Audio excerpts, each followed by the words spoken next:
ఒకసారి డాక్టర్ శిరీష గారు, ఎందుకంటే వారు నిజంగానే డాక్టర్ కాబట్టి అక్కడ కష్టపడి చదువుకున్నారు కాబట్టి వాస్తవం ఏంటో వారికి తెలుస్తుంది. మేడం, జగన్మోహన్ రెడ్డి గారి విజన్ 17 ప్రభుత్వ మెడికల్ కాలేజీలు తీసుకురావాలన్న విజన్ ఎలా ఉంది? వాటిని ప్రైవేటుకు దారాదత్తం చేయాలి, పప్పు బెల్లాల్లా అమ్మేయాలనేటటువంటి చంద్రబాబు నాయుడు గారి విజన్ ఎలా కనిపిస్తోంది? మీరు ఒక డాక్టర్లా మాట్లాడు. అందరికీ నమస్కారం. నాకు మొట్టమొదటిగా ఒక గైనకాలజిస్ట్గా ఇవాళ మెడికల్ ఇష్యూ మీద మాట్లాడడం చాలా సంతోషంగా ఉంది.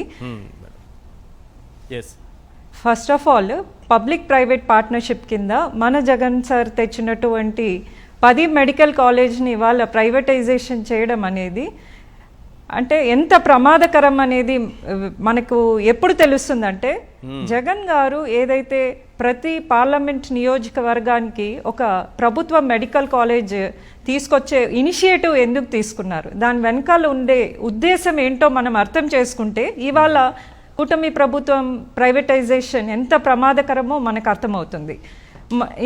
అంతకంటే ముందు వైఎస్ఆర్ గారి కుటుంబము, వైద్యము, ముఖ్యంగా పేద ప్రజలకు ఉచిత వైద్యం అందించే ఒక విషయం చూసుకుంటే, అంటే వైఎస్ రాజశేఖర రెడ్డి గారు కానీ, ఈసి గంగిరెడ్డి గారు కానీ అప్పుడే ₹1 డాక్టర్గా నాణ్యమైన విద్యను పేద ప్రజలకు అందించారు. ఆ కుటుంబం నుంచి వారసుడిగా వచ్చినటువంటి జగన్ గారు అదే స్ఫూర్తితో పేదలకు నాణ్యమైన వైద్యాన్ని అందించాలి, అలాగే ప్రతిభావంతులైనటువంటి విద్యార్థులు ఎంతో ఖర్చుతో కూడినటువంటి వైద్య వృత్తిని వాళ్ళకు ఉచితంగా అందించాలని ఒక సదుద్దేశం దాని వెనకాల ఉండడమే కాకుండా, మీరు ఆలోచిస్తే ఆ 17 మెడికల్ కాలేజెస్ కూడా ఎక్కడ శాంక్షన్ అయినాయి?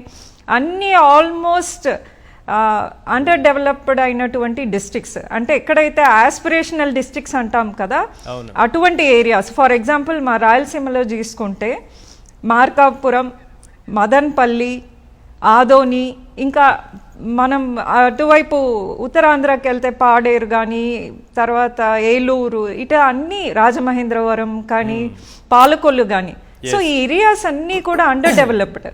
సో అక్కడ ఒక టెర్షరీ సెంటర్ ఏర్పడితే ఆ హాస్పిటల్లో, అటాచ్డ్ హాస్పిటల్లో ప్రొఫెసర్స్ వస్తారు, పీజీ స్టూడెంట్స్ వస్తారు, అలాగే ల్యాబొరేటరీ టెస్ట్లు పెరుగుతాయి. సో వాళ్ళకి ఏదైతే టెర్షరీ కేర్ వాళ్ళకి దగ్గరగా తీసుకోగలుగుతాం. అట్లాగే ప్రతిభావంతులైన విద్యార్థులు వేల సంఖ్యలో ఆ ప్రభుత్వ కాలేజ్లో చదివి బయటికి వస్తే వాళ్ళ ద్వారా ఎవరికి ఉపయోగము? ప్రజలకు ఉపయోగం, ముఖ్యంగా పేద ప్రజలకు ఉపయోగపడతారు. సో జగన్ గారికి ఇవన్నీ కూడా ఒక ఎక్స్పీరియన్స్తో వచ్చినట్టువే, ఎంతో దూరదృష్టితో. అంటే కరోనా లాంటి విపత్కర పరిస్థితి ఎవరు ఊహించలేదు ప్రపంచంలో.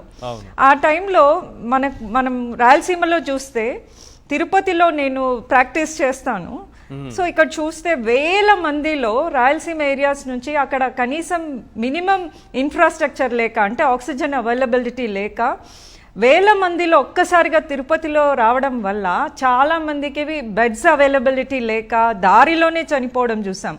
సో ఇప్పుడు జగన్ గారు వాటన్నిటినీ ఒక ఎక్స్పీరియన్స్గా తీసుకొని ఇప్పుడు ఒక పార్లమెంట్ నియోజకవర్గానికి, ఒక డిస్ట్రిక్ట్ హెడ్ క్వార్టర్స్కి టెర్షరీ హాస్పిటల్ వస్తే ఎటువంటి విపత్కరమైన పరిస్థితి ఆరోగ్యపరంగా వస్తే వాటికి సొల్యూషన్ ఉంటుంది.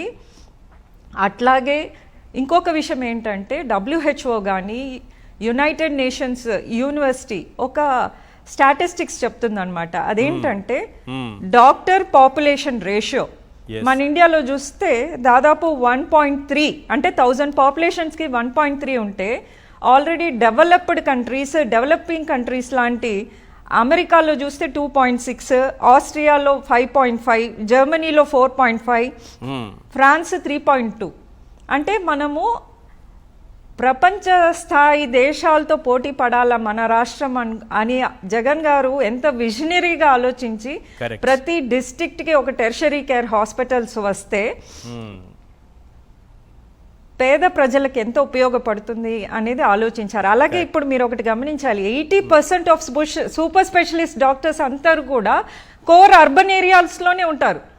అవును అవును కాబట్టి వాళ్ళందరినీ రూరల్ ఏరియాస్కి తీసుకురావాలంటే ఒక టెర్షరీ హాస్పిటల్స్ రావాలి, ఒక మెడికల్ ఇన్స్టిట్యూషన్స్ రావాలి అనే ఒక ఉద్దేశంతోనే ఆయన ఎప్పుడు నేను చదివింది 2000లో, ఆ టైంలో ఉమ్మడి ఆంధ్రప్రదేశ్లో దాదాపుగా ఉన్నింది 10 మెడికల్ కాలేజ్లు, అంటే government medical college combined Andhra and Telangana.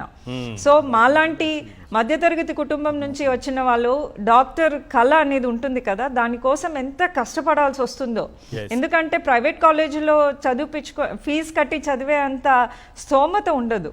ఇప్పుడు మేము ఒక గైనకాలజిస్ట్గా ఇప్పుడు మాలాంటి డాక్టర్స్ ఎంతోమంది ఉన్నామంటే, సో అట్లాంటి ప్రభుత్వ మెడికల్ కాలేజ్లో ఆల్రెడీ ప్యానలిస్ట్లో ఉండే స్పీకర్ గారు చెప్పారు, అప్పటి వరకు 2000s వరకు నాకు గుర్తుండి 10 మెడికల్ కాలేజెస్, తర్వాత అనంతపూర్ వచ్చింది, తర్వాత రాజశేఖర రెడ్డి గారు ముఖ్యమంత్రిగా ఉన్నప్పుడు రిమ్స్ ఒంగోలు కానీ కడప కానీ తర్వాత శ్రీకాకుళంలో 3 కాలేజెస్ వచ్చాయి.